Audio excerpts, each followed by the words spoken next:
جہاں پر ایمان کی وجہ بیان کی گئی ہے، جہاں اللہ بیان کرتا ہے اللہ تعالیٰ نے ان کے دلوں پر اور ان کے کانوں پر مہر لگا دی ہے۔ ختم اللہ علی قلوبہم وعلی سمعہم غشاوۃ، اور آنکھوں پر پردہ ڈال دیا ہے۔ اللہ اور اللہ کے رسولوں، نبیوں کے منکرین معصیت کے مسلسل ارتکاب کی وجہ سے ان کے دلوں سے قبول حق کی استطاعت ختم ہو چکی ہے، اور ان کے کان حق کی بات سننے کے لیے آمادہ نہیں، اور ان کی نگاہیں کائنات میں پھیلی ہوئی رب کی نشانیاں دیکھنے سے محروم ہیں۔ تو اب وہ ایمان کس طرح لا سکتے ہیں؟ ایمان تو صرف انہی لوگوں کے حصے میں آتا ہے اور آئے گا جو اللہ تعالیٰ کی دی ہوئی صلاحیتوں کا صحیح استعمال کرتے ہیں اور مغفرت طلب کرتے ہیں۔ اور ایک حدیث کے مطابق یہ ہے کہ مومن جب گناہ کر بیٹھتا ہے تو اس کے دل میں ایک سیاہ نقطہ پڑ جاتا ہے۔ اگر وہ توبہ کر کے گناہ سے باز آ جاتا ہے تو اس کا دل پہلے کی طرح صاف اور شفاف ہو جاتا ہے۔ اگر وہ توبہ کی بجائے گناہ پر گناہ کرتا جاتا ہے تو وہ نقطہ سیاہ پھیل کر اس کے پورے دل پر چھا جاتا ہے۔ یہ بات کرنے کا مقصد صرف اور صرف یہ بتانا ہے کہ جب نفس اور دماغ کے درمیان میں جنگ ہوتی ہے تو ایک ہلکا سا شک، وسوسہ اور خیال دل کو داغدار کرتا جاتا ہے۔ نبی کریم صلی اللہ علیہ وآلہ وسلم نے فرمایا کہ وہ زنگ ہے جسے اللہ تعالیٰ نے ایسے بیان فرمایا ہے، کَلَّا بَلْ رَانَ عَلَىٰ قُلُوبِهِم مَّا كَانُوا يَكْسِبُونَ، یعنی ان کے عملوں کی وجہ سے ان کے دلوں پر زنگ چڑھ گیا ہے، جو ان کی مسلسل بدعمالیوں کا منطقی نتیجہ ہے۔ قرآن کی اس آیت اور حدیث مبارکہ سے پتہ چلتا ہے کہ قبول جرم اور استغفار ایک راستہ بچتا ہے اپنی امری فطرت کی طرف لوٹنے کا اور درست عمل زندگی گزارنے کا۔ اور اس توبہ اور استغفار کی وجہ سے اور اللہ کی طرف رجوع کرنے کی وجہ سے نفس اور دماغ نے جو جال بنا ہوتا ہے اس کے درمیان میں اللہ آ جاتا ہے،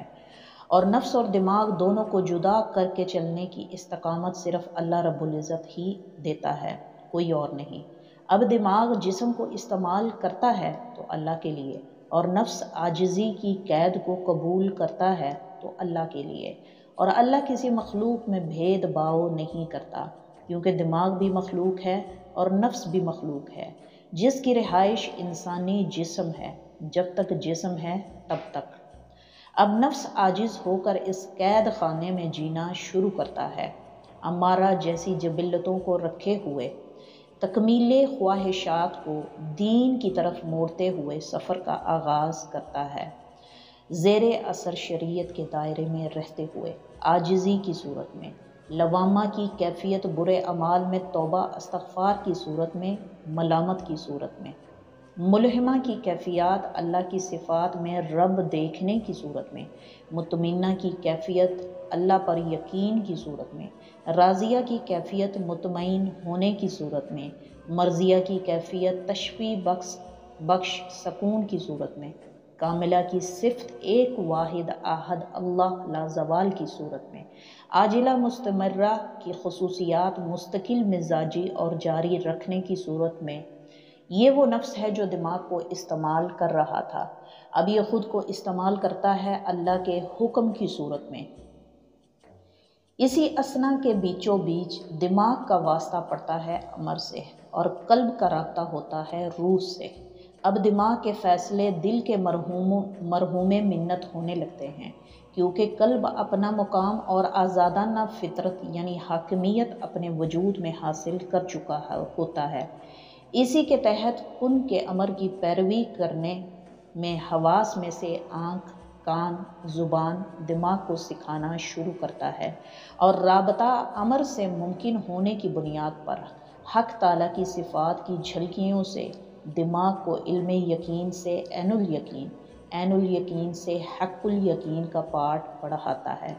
اور اسی حق الیقین کے سبق کی مثال زبان سے کلام حق کی صورت میں، آنکھ سے حق دیکھنے کی صورت میں، کان سے حق سننے کی صورت میں، شعور سے حق سمجھنے، سیکھنا اور سکھانا شروع کرتا ہے۔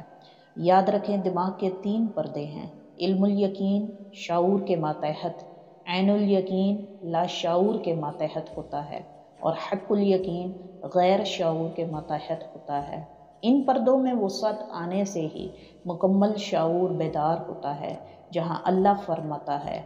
میں اس کا ہاتھ بن جاتا ہوں جس سے وہ کام کرتا ہے، میں اس کی زبان بن جاتا ہوں جس سے وہ حق بولتا ہے، میں اس کے کان بن جاتا ہوں جس سے وہ حق سنتا ہے، میں اس کی آنکھ بن جاتا ہوں جس سے وہ حق دیکھتا ہے۔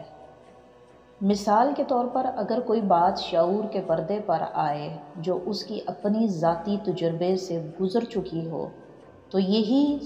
بات سفر کرتی ہے شعور کی ان 3 سطحوں پر۔ شعور پر سوال آیا، جواب آٹومیٹکلی لاشعور کے ڈیٹا سے شعور کو منتقل ہو جاتا ہے اور بات کا حل ہو جاتا ہے۔ لیکن جو آپ کے علم شعور میں کبھی نہ آیا ہو، اس کا جواب کون دیتا ہے؟ سوال تو یہ ہے۔ اس مثال سے علم یقین سے عین الیقین تک بندے نے غور فکر کیا، رائٹ؟ تو کیا جواب مکمل ہو جاتا ہے، حق واضح ہو جاتا ہے؟ یقیناً نہیں۔ دوسری مثال، اگر سوال غیر شعوری پردے سے ہو کر ابھرتے ہوئے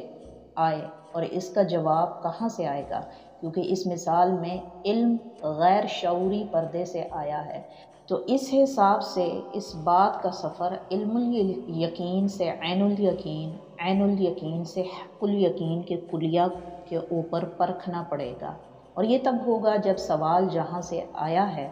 اس عین سے رابطہ ہو بندے کا،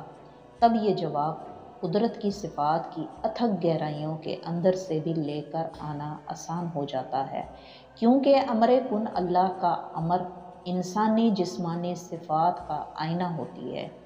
جس میں سب علم خبر کی صورت میں مدفن ہوتا ہے۔ بس اس امر کو صفت حی کا نور عطا ہونا ہوتا ہے، تب نہ دیکھا، نہ سوچا، نہ پرکھا، نہ سمجھا سوال، علم کو یقین ہونے، یقین کو عین ہونے، عین کو یقین ہونے، یقین سے حق ہونے، اور حق کے یقین ہونے کا یقین الیقین ہو جاتا ہے۔ یہ ہوتا ہے مکمل شعور بیدار۔ تبھی بندہ علم الیقین، عین الیقین، حق الیقین کو سمجھ پاتا ہے۔ پورا باطن آج کی ویڈیو میں رفلی آپ کو سمجھا چکی ہوں۔ نفس کی حالتیں، قلب کی حالتیں، روح سے رابطہ، شعور کی حالتیں، یہ چاروں کونے مکمل ہونے سے لقد خلقنا الانسان فی احسن تقویم